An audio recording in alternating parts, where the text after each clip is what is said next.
Esse aqui é um dos melhores episódios dos Simpsons, na minha opinião, e também um episódio que retrata como traumas vividos na infância podem reaparecer muitos anos depois. Fala galera, meu nome é William e sejam bem-vindos a mais um vídeo aqui no canal. Hoje estamos falando do episódio The Blunder Years, que é o quinto episódio lá da 13ª temporada dos Simpsons. Se ficou interessado em saber como os Simpsons falaram do trauma, deixa aquele like maravilhoso, considere se inscrever aqui para não perder absolutamente nada e entre para a nossa comunidade no WhatsApp. O link vai estar aqui nos comentários. Então, bora comigo! Assim como vários episódios dos Simpsons, este aqui começa bem simples. A Marge acidentalmente compra umas toalhas de papel, meio estranhas, e vai devolvê-las. Nesse meio tempo, e eu acho isso aqui estranho, ela se apaixona pelo lenhador lá dessas toalhas e descobre que elas são super absorventes, que absorvem absolutamente tudo.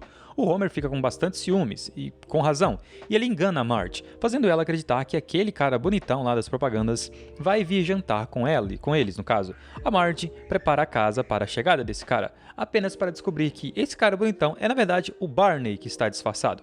A Marge é humilhada quando percebe que é apenas uma brincadeira do Homer, o que faz o Homer e o Bart se sentirem bem culpados e bem tristes. A Lisa encoraja o Homer e o Bart a compensá-la, com o Homer levando todos eles para um restaurante bem chique. Lá no restaurante, a Marge admite que a brincadeira realmente foi engraçada e foi a primeira brincadeira que não deu certo. Logo, um famoso hipnotizador indiano realiza vários atos de, obviamente, hipnose, incluindo fazer o Professor Frink um mestre da pegação. Enquanto o hipnotizador se aproxima do Smithers, ele diz que fará uma hipnotização sobre o pai do Smithers, mas o nosso querido Smithers aqui misteriosamente responde que não tem pai, que ele morreu anos atrás. Foco nisso daqui. Destemido, o hipnotizador se aproxima do Homer e hipnotiza ele, para ele se transformar em várias pessoas. O que, como ele não tem ideia de quem são essas pessoas e em quem ele foi transformado, resulta nele correndo pelo palco dizendo: "Saia do meu caminho". No entanto, e aqui começa basicamente o trauma todo, quando o hipnotizador transforma o Homer no Homer pré-adolescente lá de 12 anos, nas suas férias de verão, ele começa a gritar histericamente e continua gritando depois de ser tirado da hipnose. E até no caminho para casa ele continua gritando. E continua gritando até quando ele está dormindo, meus amigos. Então, no dia seguinte, o Lenny e o Carlson o trazem do trabalho, porque os seus gritos continuaram e ele está incomodando todo mundo. A Lisa diz que ele está gritando por causa de uma memória reprimida. A Marge faz um chaiaque, tudo é resolvido com chá basicamente, para que o Homer desbloqueie a sua memória reprimida. Ninguém vai no psicólogo, todo mundo toma chá aqui, basicamente, nos Simpsons. Depois que ele bebe esse chá, ele tem um flashback de quando ele tinha os 12 anos que a gente mencionou. Ele se lembra de fazer uma caminhada com o Lenny e com o Carl. Nisso, alguns valentões estão prestes a socar a galerinha e chutar eles, quando o Moe aparece do nada com uma arma e atira, eu acho que pra cima, pra espantar os malucos. E os valentões obviamente fogem. Depois que o flashback termina, o Moe revela que está na sala de estar com o Carl, o Lenny e os Simpsons. E ninguém sabe como que ele chegou ali. Eles continuam nessa reminiscência de memórias, e eles servem um chá ao Moe, e o flashback então continua. Enquanto eles acampam, o Moe, o Homer, o Carl e o Lenny avistam uma grande explosão na usina nuclear de Springfield, que havia sido inaugurada recentemente, e esqueceram rapidamente de tudo o que aconteceu. O Moe, o Homer, o Carl e o Lenny. Vai ser difícil ficar falando o nome dos quatro, hein? Eles vão a uma velha pedreira para nadar. O Homer foi o único idiota suficiente para pular e descobriu que agora tudo estava vazio lá de baixo e só restava lama. O Moe presume que o Homer gritou porque caiu na lama, mas o Homer explica que testemunhou alguma coisa naquele lago. Neste ponto, no presente, o Homer começa a se lembrar do que fez ele começar a gritar. Imaginando por que a água não estava saindo, já que tinha um cano que jogava água dentro daquele lugar ali para encher realmente a pedreira e não ter só lama ali, ele olha para esse cano e vê algo que está bloqueando a passagem da água. Então ele usa um pedaço de pau para desobstruir qualquer coisa que realmente esteja bloqueando.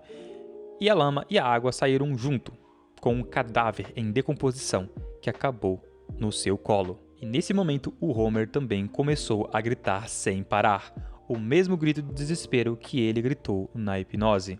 No presente, os Simpsons agora visitam essa pedreira, deixando os outros para trás. Eles encontram o chefe Wiggum lá dentro, e quando a Marge joga as toalhas super absorventes que a gente mencionou no começo do vídeo, elas absorvem toda a água que está lá dentro, e eles descobrem que o cadáver, que agora é um esqueleto, ainda está presente lá.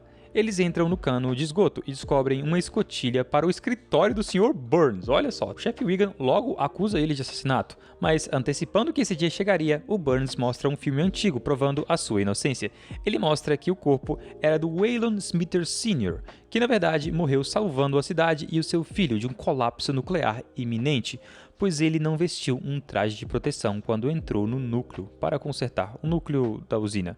Depois do filme, o Burns confessa que jogou o corpo do pai do Smithers no cano de esgoto, já que os acobertamentos estavam na moda naquela época, e que ele levou o jovem Smithers sob sua proteção pela grande empatia que ele tinha ao pai do Smithers, que era considerado um amigo bem próximo. O Burns também admite que nunca contou aos Smithers a verdade sobre como o seu pai morreu. No entanto, o Smithers assiste ao filme o tempo todo, percebendo a verdade. O Burns pede desculpas aos Smithers por dar informações falsas durante toda a vida dele, dizendo que ele só fez isso para poupá-lo do trauma da perda do seu pai.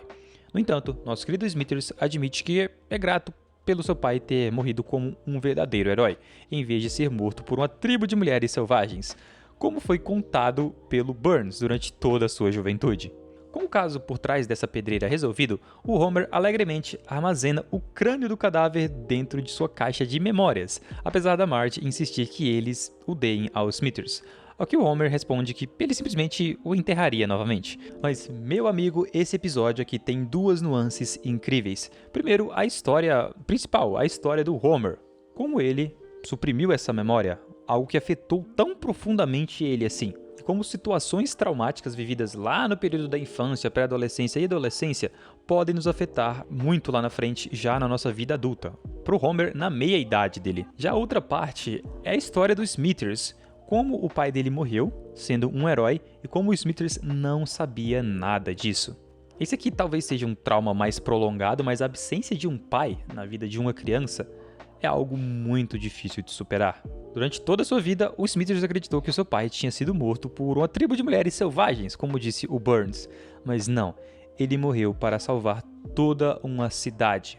O pai dos Smithers morreu como um verdadeiro herói. Entender como experiências traumáticas nos afetam é algo muito importante, pois pessoas que sofrem de traumas de longo prazo podem desenvolver distúrbios emocionais fortes, como a ansiedade extrema, a raiva, a tristeza e a culpa de ser o sobrevivente. Algo que não acontece nesse caso, mas é bem importante de ser estudado. Além também do transtorno de estresse pós-traumático. Essas pessoas podem acabar vivendo num modo de defesa eterno e sempre estarem vigilantes a essa possibilidade de ameaça, sabe? Só que também existem mudanças psicológicas positivas após um trauma. Elas são possíveis quando as pessoas reconhecem suas dificuldades e se veem, no final das contas, como sobreviventes, em vez de vítimas de experiências infelizes. Mas, obviamente, eu quero a sua opinião aqui nos comentários. Primeiro, você se lembrava desse episódio? E segundo, comente aqui também qual episódio, seja dos Simpsons ou de qualquer outro desenho, falou de um tópico tão importante quanto esse. Deixe aqui o seu comentário. No link fixado vai estar o nosso grupo de WhatsApp, então entra lá para discutir vários desenhos e ter acesso aos vídeos em primeira mão lá no nosso grupo. Como sempre, continue aqui e assista este vídeo que está aparecendo aqui para você. Eu te vejo lá. Muito obrigado pela sua audiência, tenha um ótimo dia e até a próxima.